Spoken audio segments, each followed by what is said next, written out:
नमस्ते। कैसे हैं आप सब। आज हम बात करेंगे इरिटेबल बाउल सिंड्रोम, जिसे हम आईबीएस भी कहते हैं। ये हमारे इंटेस्टाइन रिलेटेड यानी कि आंतों से संबंधित बीमारी होती है, जो कि किसी भी एज में हो सकती है। इसमें हमारी जो आंतें होती है उसका जो मूवमेंट होता है या तो बहुत फास्ट हो जाता है या फिर बहुत स्लो हो जाता है। अगर इसका मूवमेंट फास्ट हो गया है तो हमें डायरिया हो जाएगा, और इसका मूवमेंट अगर बहुत स्लो हो गया है तो कॉन्स्टिपेशन रहेगा।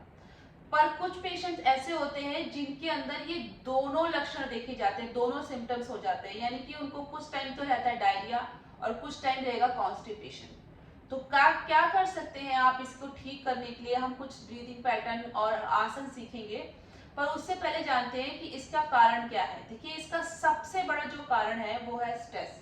अगर आपका स्ट्रेस लेवल हाई है तो ये बीमारी आपकी धीरे धीरे बढ़ती रहेगी। और अगर आपका इरेगुलर ईटिंग हैबिट है, यानी कि खाने का कोई टाइमिंग ही नहीं फिक्स आपका, तो ध्यान दीजिए, अगर आपको आईबीएस है तो अपने खाने का टाइमिंग निश्चित कीजिए, फिक्स कीजिए। और एक कारण आपका इरेगुलर स्लीपिंग पैटर्न, यानी कि सोने का कोई टाइमिंग फिक्स नहीं है, टाइम से सोना है आपको, ध्यान रखिएगा अगर आपको आईबीएस है। तो अभी हम क्या कर सकते हैं, कुछ आसन जिससे हम इसको अच्छे से ठीक कर सके। तो देखिए, अपनी पूरी दिनचर्या तो आपको अच्छे से रखनी है, यानी कि आपको टाइम से खाना है, टाइम से सोना है, और दूसरा ये ध्यान रखना है कि आपका स्ट्रेस लेवल हाई ना हो। उसके लिए भी हम कुछ ब्रीदिंग पैटर्न कर रहे हैं। ये करते हुए कुछ आसनों का अभ्यास आपको डेली करना है, जो आपको बहुत हेल्प करेगा। सबसे पहला आसन हम करने जा रहे हैं सुप्त वज्रासन। सिंपली जैसे हम वज्रासन पे बैठते हैं, सबको पता है, ठीक है, इस तरह से आप बैठे हुए हैं। और अगर आपको नी पेन बहुत ज्यादा रहता है तो इसको अवॉइड कीजिएगा, ठीक है। तो अभी क्या करने वाले हैं, देखिए, जैसे हम वज्रासन में बैठे हैं तो दोनों पैरों को साइड में बाहर कर दीजिएगा, और अब आप जमीन पे आपका हिप आ गया है, ठीक है, यानी आपको दिख रहा होगा, ये देखिए, ये पैर बाहर की तरफ आ गया है, आगे दिख रहा है आपको, ठीक है, दोनों तरफ से बाहर की तरफ आ गया है।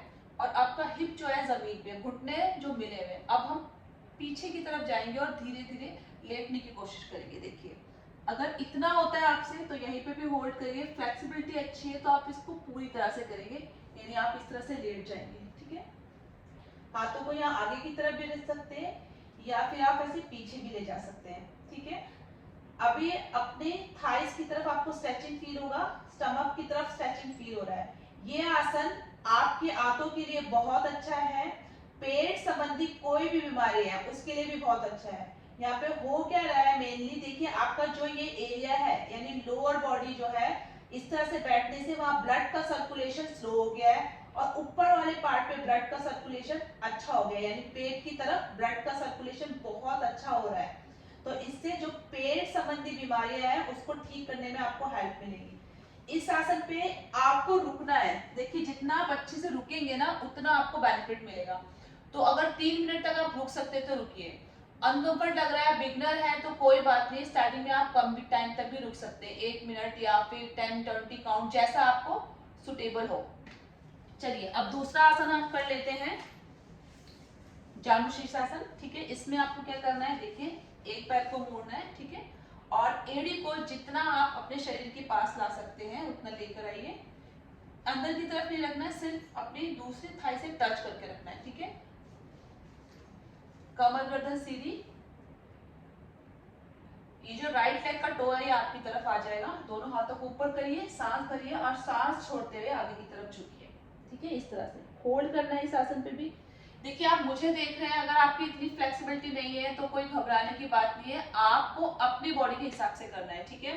फ्लेक्सिबिलिटी नहीं है, यहाँ पे कोई तकिया रख के भी आप ऐसे कर सकते हैं, और फ्लेक्सिबिलिटी अच्छी है तो आप नीचे की तरफ जाइए, इस तरह से, ठीक है। इस आसन पे भी आपको होल्ड जरूर करना है 3 मिनट तक। और वही बात कि अगर आप नहीं हो रहा है 3 मिनट तक, तो स्टार्टिंग में आप कम टाइम के लिए भी कर सकते हैं और फिर धीरे धीरे टाइमिंग बढ़ा सकते हैं, ठीक है। दोनों पैरों से ट्राई कीजिएगा, दोनों तरफ से इसको करना है। इसके बाद थोड़ा सा ट्विस्टिंग कर लीजिएगा, जैसे हम यहाँ बैठे हुए हैं, सिंपल, ठीक है। अभी राइट हैंड को आप उल्टे पैर की तरफ लेके जाइए, और लेफ्ट हैंड को आप पीछे की तरफ लेके जाइए राइट थाई पे, और ट्विस्टिंग करिए, ठीक है। इस तरह से होल्ड करिए, 10-20 काउंट तक आप होल्ड कर सकते हैं, और फिर दूसरी तरफ जाइए। यहाँ पे भी होल्ड करना है, और फिर वापस आना है। ये ट्विस्टिंग करने के बाद एक लास्ट आसन कर लेते हैं पवन मुक्त आसन। कमर के बल लेट जाइए, ठीक है। दोनों पैरों को मोड़िए, पेट के पास लाइए जितना आप ला सकते हैं। देखिए पंजे आपके मिले हुए, इंटरलॉक कीजिए, फिंगर को इस तरह से रखिए और अपने चिन को अपने घुटने की तरफ लेके आना है, ठीक है। आपको इस तरह से, ये देखिए, ब्रीदिंग रोकनी नहीं है, सांसें नहीं रोकनी, सांसें नॉर्मल चलती रहेंगी और होल्ड करिए, ठीक है। इसमें आपको होल्ड करना है और होल्डिंग टाइम फिर से वही, जितना आप ज्यादा होल्ड करेंगे। अगर आप 3 मिनट तक होल्ड कर सकते हैं, इम्पॉसिबल होगा मुझे पता है, कोई बात नहीं है। आप सिर्फ और सिर्फ 10-20 से स्टार्ट करिए, उसके बाद धीरे धीरे टाइमिंग बढ़ाइए। 3 मिनट संभव नहीं है तो कोई बात नहीं, जब आपका टाइमिंग अच्छे से आपको आने लगेगा तो 1 मिनट होल्ड कीजिए, वापस आइए।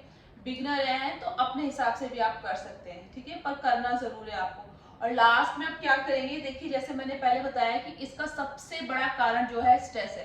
तो स्ट्रेस को कम करने के लिए क्या करेंगे, अभी टाइमिंग नहीं है, मतलब टाइम नहीं है आपके पास, इतना बिजी आप रहते हैं, तो ये ब्रीदिंग पैटर्न आप कहीं भी इजीली कर सकते हैं। अगर आप ऑफिस में भी है तब भी कर सकते हैं, ठीक है।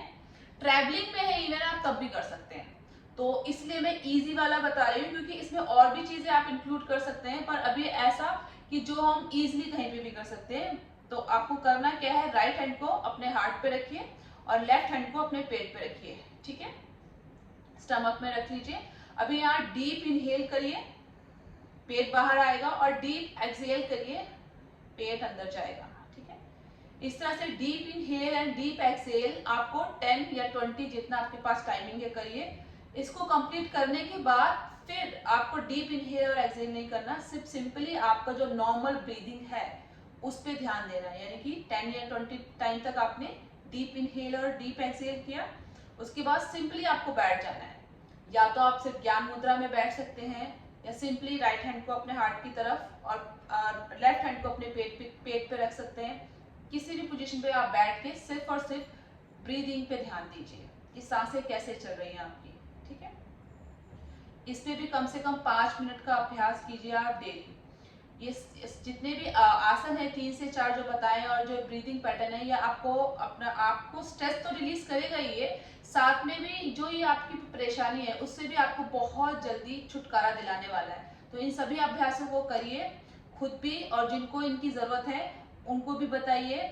फिर मिलते हैं एक नई वीडियो में, तब तक के लिए सबको नमस्ते, लव यू ऑल।